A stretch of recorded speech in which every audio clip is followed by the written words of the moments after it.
Hey folks, for this screencast, we're going to go back to the code here and we're actually going to add current for the reaction wheels. So I had a user on YouTube on, I think the last video say, hey, the total current plot, right? So if you run the code and pull up total current, you'll get this plot here, which on the y-axis it says total current.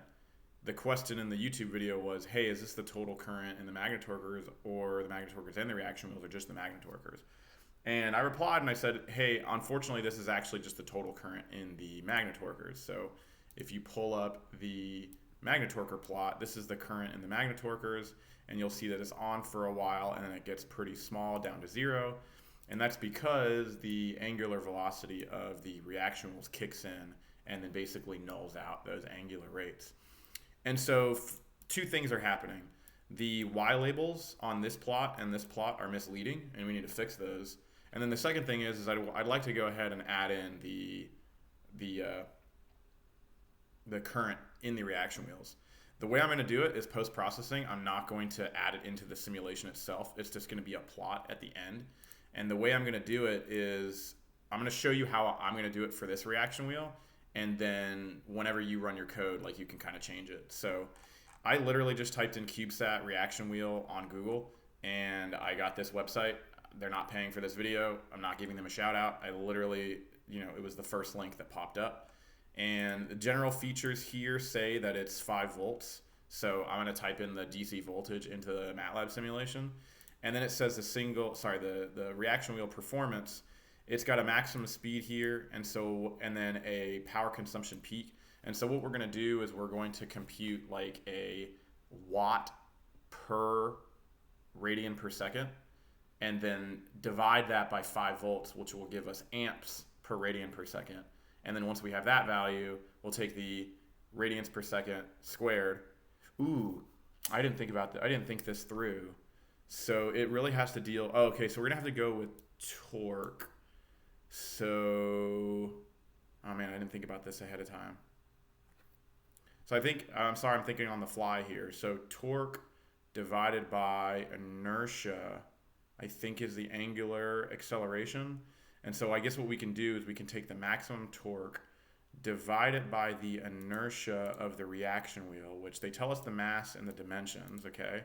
So we'll take the max torque, divide that by the inertia of the reaction wheel, which will give us the maximum angular velocity, and then we'll do watt per angular velocity, divide that by the DC voltage to give us amps per angular acceleration. Sorry, I said angular velocity, angular acceleration, and then that can be multiplied by the actual angular acceleration to give us current.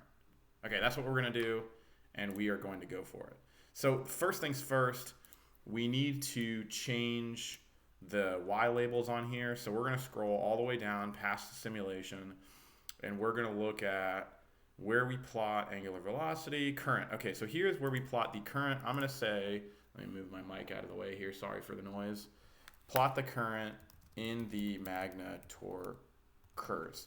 So I'm going to say current magnetorquers. That way it's very clear that this is the current in the magnetorquers. And then here's acceleration in the reaction wheels. Here's the total current. So I'm actually going to move this plot, right, up to here and say this is plot the total current in magnetorquers again, and say total current magnetorquers, and that should be good. Then we plot the angular acceleration in the reaction wheels. And then we could plot the angular velocity, which is fine. I mean, there's like a talk right there. So basically where I'm headed is I want to plot the current in the reaction wheels, right? And then after that, I want to plot the total current in the entire system, okay? So there's a couple things that we need. We need to find where we put all the reaction wheel parameters. So here's inertia. Let's open that up.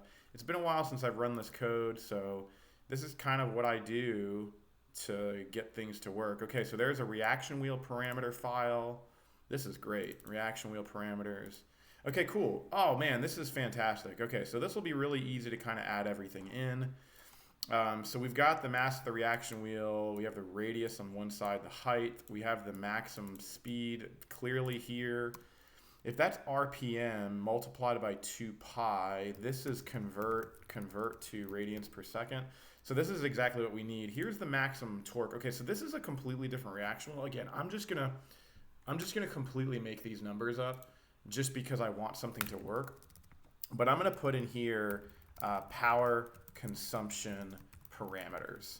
Okay, so the first thing I'm going to do is I'm going to plug in the DC voltage, and I'm going to just plug in 5 volts. Again, this is from a random reaction wheel, not the one in this M file. Okay. Then I'm going to need the, what other parameter did I need? I don't need the maximum speed. I need the maximum torque. So I've already got the maximum torque in Newton meters. I need to, where do I compute the inertia? Okay, so here's inertia of the disk down here.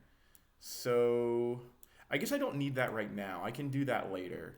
So let's just plug in the power consumption parameters. So I've already got the maximum torque. I'm going to divide that by the inertia of the disk to get the angular acceleration, the maximum acceleration. The maximum angular acceleration will be max torque divided by that. Well, let's just do this down here because I'm losing my mind here. So I'm going to put, I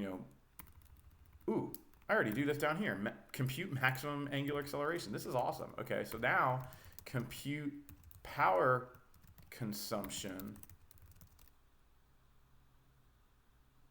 ratio. I guess I'm going to call it a ratio. I need one more thing. I need the power, the peak power. So peak power, and I need to put units on here. This is going to be in volts, right? And this, I'd like this to be in watts just to have everything good.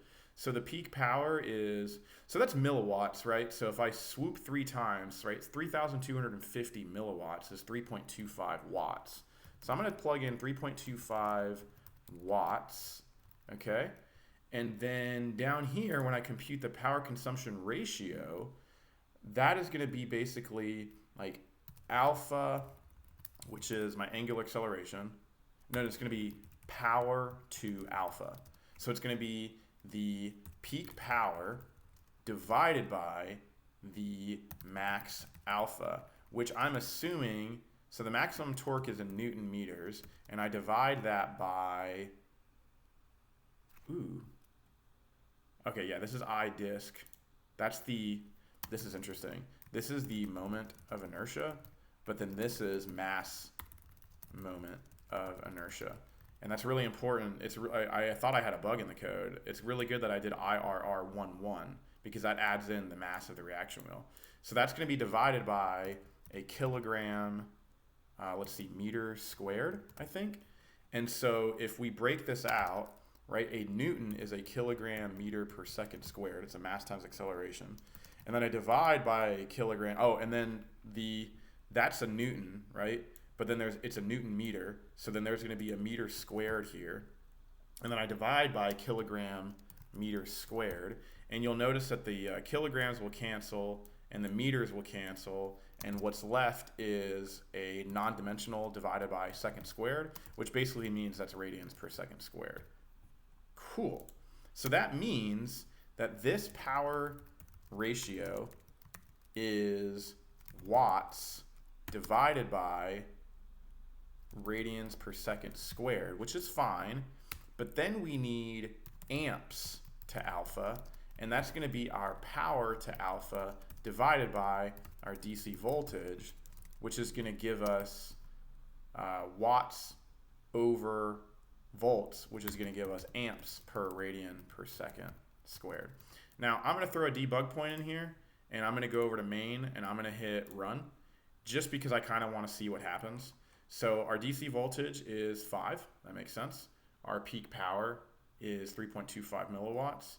Our IRR is very small. Our max alpha is 34 radians per second squared. So our power to alpha is 0.0932 watts per radian per second squared, and amps is 0.0186. Okay, and remember, this is amps, not milliamps. So when we compute this later, we're going to need to make sure that we pump that out, okay? So now I think we have everything we need. If we scroll down to where I wanted to plot the current and the reaction wheels, I first need to compute the current and the reaction wheels. So current reaction wheels is going to be, here's the angular acceleration of the reaction wheels. It should just be the amps to power times RWA, right? And then I just need to probably just copy and paste, all of this. Copy and paste. And I guess I'll throw a figure 11 and a figure 11. And then instead of doing T out, I'm going to do current TWA. And I guess I'm going to multiply by 1,000 because that's going to give me the current, current reaction wheels in milliamps. So MA, right? Is that how, let me make sure I have this. So I have M amps. That's really bad. It should just be MA. I think I'm going to go ahead and change that. Just make, pick one and stay consistent. That's the important thing. If you're writing a thesis or something, I know a lot of grad students are watching this. I probably could have kept it at M amps, but again, pick a convention and stick with it for your entire thesis. Okay, so now I've got the current in the reaction wheels, and so I should be able to get the total current in the entire system. So this is where I grab the total current in the magnetorquer. So I'm just going to go ahead and copy that bad boy. All right, and then I'm going to delete this here. I'm going to call this figure 12. Oops, I deleted the whole thing. Figure 6, figure 12. How am I doing on time here? 11-minute video. Hopefully y'all aren't too bored here. So this guy right here, it seems trivial to compute it twice. So I'm going to grab this and actually just compute it up here. Oops. And I'm going to say mag current total. And then I'm going to throw a semicolon there. And then I'm going to just throw in here mag current total. And that's also in amps, and I multiply by 1,000. And then so down here, I should just be able to put in mag current total plus reaction wheel current total. And in order to get the reaction wheel current total, I should just be able to do the absolute value of current reaction wheel, I guess all comma 1, plus the absolute value of the current. There's probably a better way to do this. All comma 2, and then absolute value of current reaction wheel, all comma 3. I think that's good. And then this is not going to be total current. This is going to be total current magnetorquers plus reaction wheels. And I'm making my Y label very specific so that the next time somebody's watching this video, in a couple years or whatever, it's very clear what the different labels are. Okay, I'm going to try and run this and see what happens. So main, and it's doing its thing. I'm going to pause it. Folks, I ran the entire sim all the way to the end, and I typed in amps to power instead of amps to alpha. And so I've got to go in here and change amps to power back to amps to alpha and then rerun it again. So I'll be back in a minute. Folks, I have another typo. This is really kind of annoying having to constantly go back and forth to fix these, but this is just kind of where we are. There we go. So I fixed that one, and All right, folks, simulation finished. So we've got the current in the magnetorquers. We've seen that one before. We've got current in the total current in the magnetorquers over all three. We've seen that one before. We've got the angular acceleration of the reaction wheels. We've seen that before. Angular velocity of the reaction wheels. We're going to kill that one. We've got current in the reaction wheels in milliamps. And this is cool. I know I made up these numbers, but it's cool to see that the numbers are somewhat realistic. I mean, like 100 milliamps or 200 milliamps on either side. And they match the same because I just multiplied by a scale factor.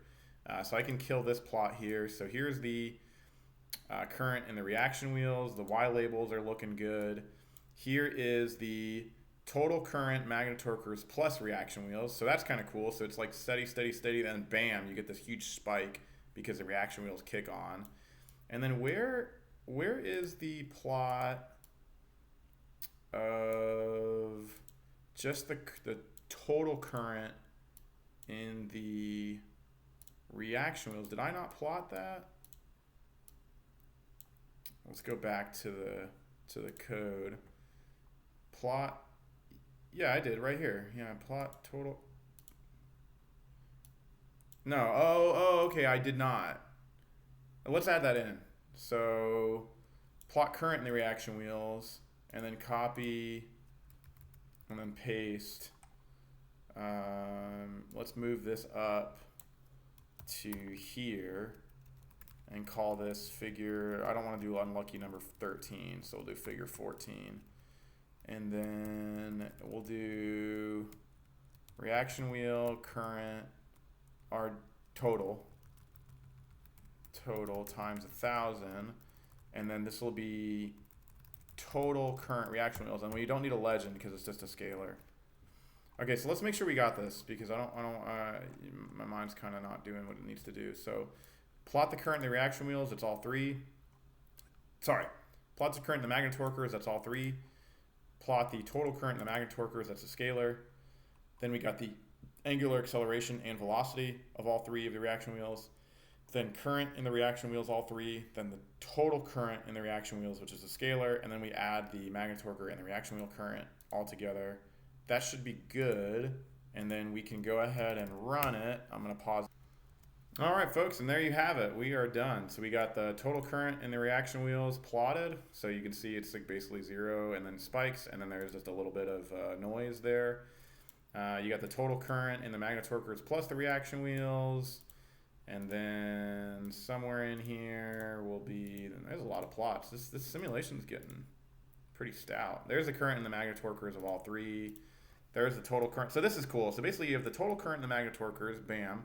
So they're saturated, and then it's pretty good.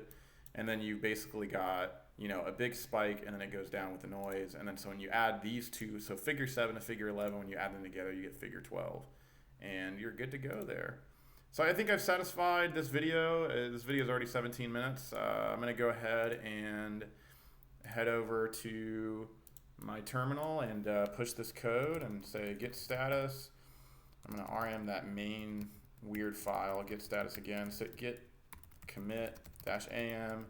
Added computation of current in reaction wheels and plots to see it in ADCS Seminar Series. Okay, in the next video, I am going to do disturbance torques. I don't know when I'm going to get to it. I was hoping to do it today, but I don't have time, unfortunately. So be on the lookout for a video maybe in a week or two of me adding disturbance torques. I'm going to start with gravity gradients and then do aerodynamic torques and magnetic dipole moment. I might do solar radiation pressure. That one's pretty small, but I'm just gonna make some videos and see how long they take and just slowly add those in. So be on the lookout for those videos, and I hope to see y'all in the next one. If you have any questions, comments, or concerns with this code or any of my other codes, just post in the comments, and I'll talk to y'all later.